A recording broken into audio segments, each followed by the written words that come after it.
नमस्कार दोस्तों, स्वागत है आपका हमारे YouTube चैनल पर अल्फा चैंपियन पर। आज हम एक ऐसी सच्ची कहानी लेकर आए हैं जो न सिर्फ आपका दिल छू लेगी बल्कि आपको सोचने पर मजबूर कर देगी। क्या एक गरीब बेटी भी पढ़ लिख कर अपने सपनों को पूरा कर सकती है? यह कहानी है बिहार के एक छोटे से गांव की। गांव का नाम है सतुआपुर। वहीं रहती थी एक लड़की, रजनी। उम्र सिर्फ 14 साल, लेकिन आंखों में सपने डॉक्टर बनने के। रजनी के पिता एक मामूली किसान थे। 2 वक्त की रोटी जुटाना ही मुश्किल था। माँ घर में दूसरों के कपड़े धोती, झाड़ू पोंछा करती। घर में बिजली नहीं थी, पढ़ाई का माहौल नहीं था, लेकिन रजनी की आंखों में चमक थी, पढ़ाई के लिए जुनून। गांव में सिर्फ एक सरकारी स्कूल था, किताबें भी नहीं थीं। रजनी स्कूल पैदल 3 किलोमीटर चलकर जाती। अक्सर उसके कपड़े फटे होते, जूते नहीं थे, लेकिन कभी स्कूल जाना नहीं छोड़ा। एक दिन उसके स्कूल की टीचर मीना मैम ने उसकी कॉपी देखी और चौंक गई। रजनी ने बिना किताबों के इतनी सुंदर और सटीक उत्तर कैसे लिखे? मीना मैम ने रजनी से बात की। पता चला वो गांव की लाइब्रेरी में जाकर किताबें पढ़ती थी, दूसरे बच्चों की पुरानी कॉपियां इस्तेमाल करती थी, रात को दिया जलाकर पढ़ती थी। यह बात सुनकर मैम की आंखों में आंसू आ गए।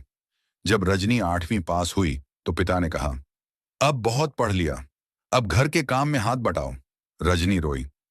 पापा, मैं पढ़ना चाहती हूँ, डॉक्टर बनना चाहती हूँ। पिता बोले, हम कहाँ से लाएंगे फीस के पैसे? और फिर लड़की हो, एक दिन तो ससुराल जाना ही है। गांव वाले भी ताने मारने लगे। लड़की को पढ़ाकर क्या करोगे? शादी ही करनी है। लेकिन रजनी की माँ ने उसका साथ दिया। वो और मेहनत करने लगी, कुछ पैसे जमा किए।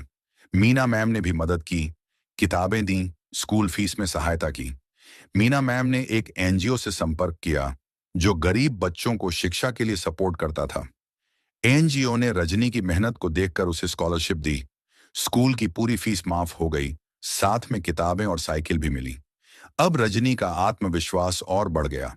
वो टॉपर बनी, 10वीं में 93% अंक लाए।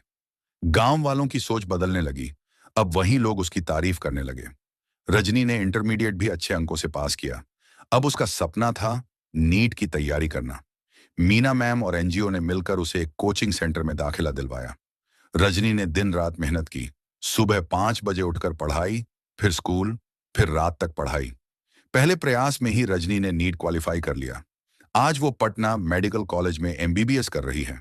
और अब जब वो गांव आती है तो लोग कहते हैं, हमारी रजनी, हमारी बेटी डॉक्टर बनेगी।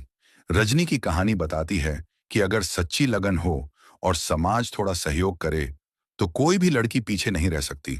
हम सबकी जिम्मेदारी है कि हम किसी गरीब बच्चे को आगे बढ़ने का मौका दें। हो सकता है आपके दिए गए एक मौके से कोई और रजनी डॉक्टर बन जाए।